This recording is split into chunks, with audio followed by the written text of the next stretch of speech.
ازيكم عاملين ايه؟ النهارده هنعمل ان شاء الله رز الريزو ومعاه صدور الفراخ بطريقه سهله وبسيطه. وقبل ما نبدا ما تنسوش اللايك والاشتراك في القناه. يلا نبدا وصفتنا. معايا كوبايه كبيره كاتشب، ده انا عاملاه في البيت، لو انتوا عايزين طريقته قولوا وانا بقى ننزل اللينك بتاعه. كوبايه كبيره من الكاتشب، نحط عليها معلقتين كبار عسل ابيض،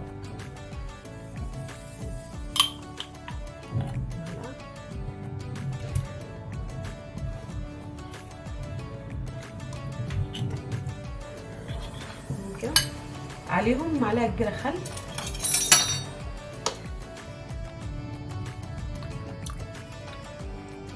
ومعلقه كبيره صويا صوص،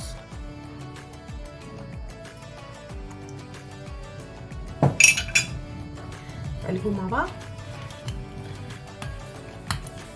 والتوابل بتاعتي معلقتين صغيرين بصل بودر، معلقه توم بودر، وكاري وكركم وبابريكا. البابريكا هي معلقتين صغيرين، وفلفل اسمر وملح، ولو عايزه شطه حطي. خليهم كده تقريبا كويسه مع بعض.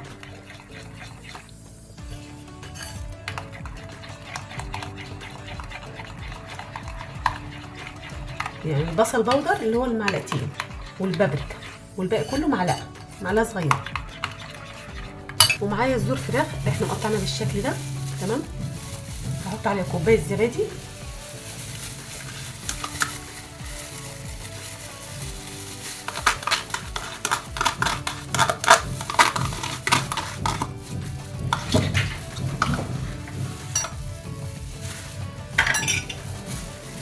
وحوالي نص كوبايه من الخليط اللي احنا عملناه الكاتشب مع التوابل ده.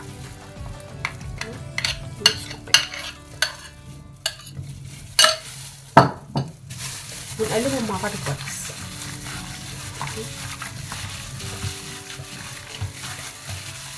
كده بعد ما خلطناهم هنشيلهم في التلاجة ونشوف هنعمل ايه مع بعض.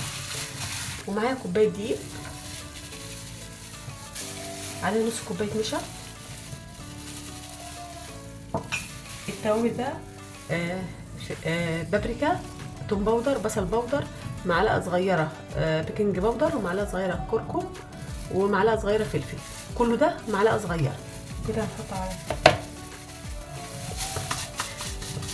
والنشا حطيناه عشان يخلي الفراخ بتاعتنا مقرمشه، تمام كده.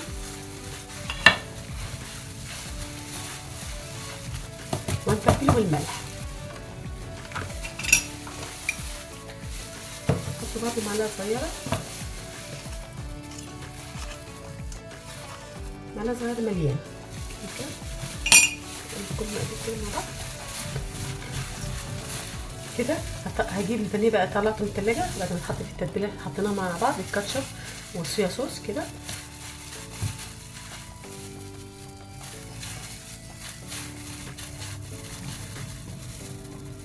ونطلعه يبقى بالشكل ده، تمام كده. ورص في الطبق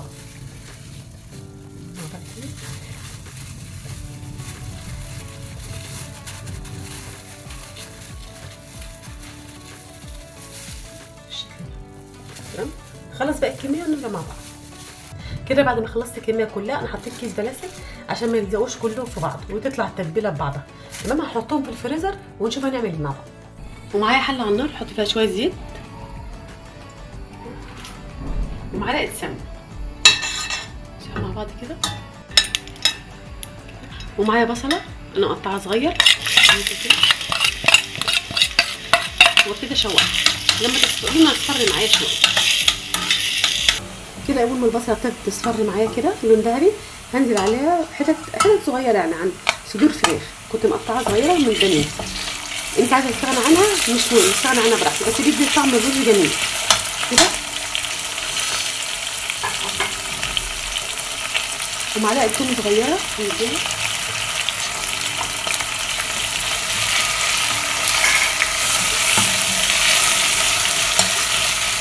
شوحها. عندي ما يغير منها هنزل بالرز. انا مستعمله رز مصري، مستعمله 3 كوبايات اللي هي بالملط. عايزه اكتر من كده براحتك.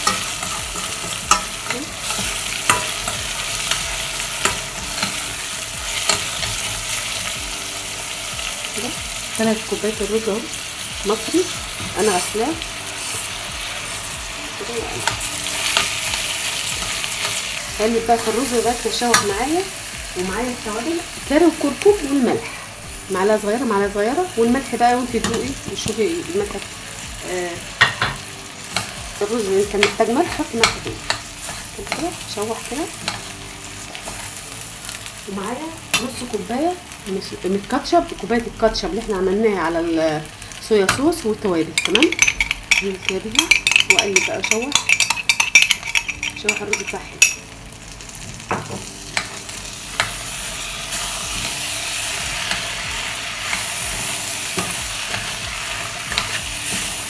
كده بعد ما الرز بتاعي اتشوح كويس هنزل عليه بالميه السخنه. بسم الله الرحمن الرحيم.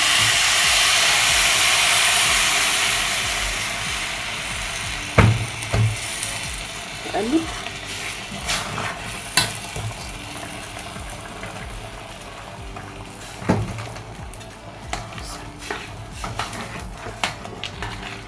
واظبط بقى الملح واشوف لو عايز ميه تاني هزود شويه صغيره كده بس كده، واظبط الملح بتاعه واغطي عليه. اول ما يغلي هوطي النار عليه واسيبه لما يستوي براحته، ونشوف مع بعض هنعمل ايه تاني. كده بعد ما الرز استوى معانا هغطي عليه واسيبه ونعمل مع بعض سلطه الكول سلو. كده نعمل مع بعض الكول سلو. معايا جزر مبشور يعني 3 جزرات كده، عايزه تكتري عايزه تقللي براحتك.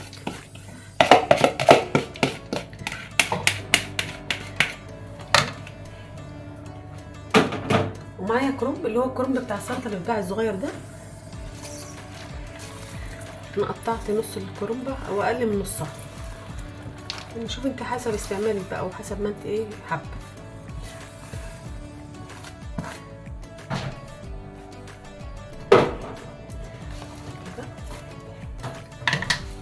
نقلبهم مع بعض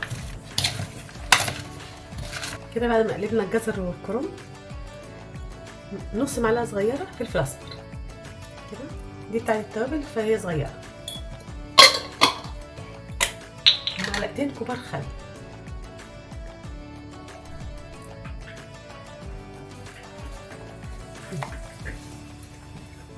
واحط معلقه عسل ابيض، عايزه استغنى عنها احط سكر. تمام، هي معلقه، واحط الملح بتاعي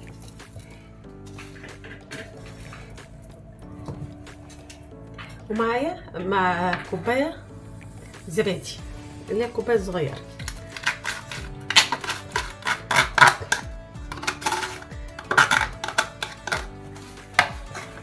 وحوالي تلت او ربع كوبايه مايونيز، عايزه تكتري براحتك بتبقى طعمها احلى.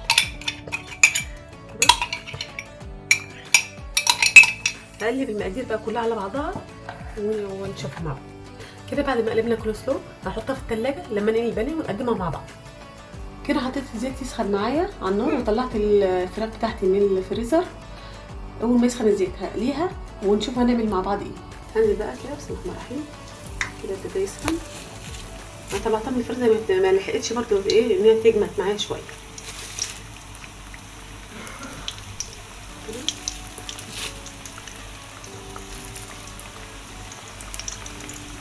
اول ما تاخد صدمه كده شويه هوطي عليها النار عشان تستوي معايا كويس.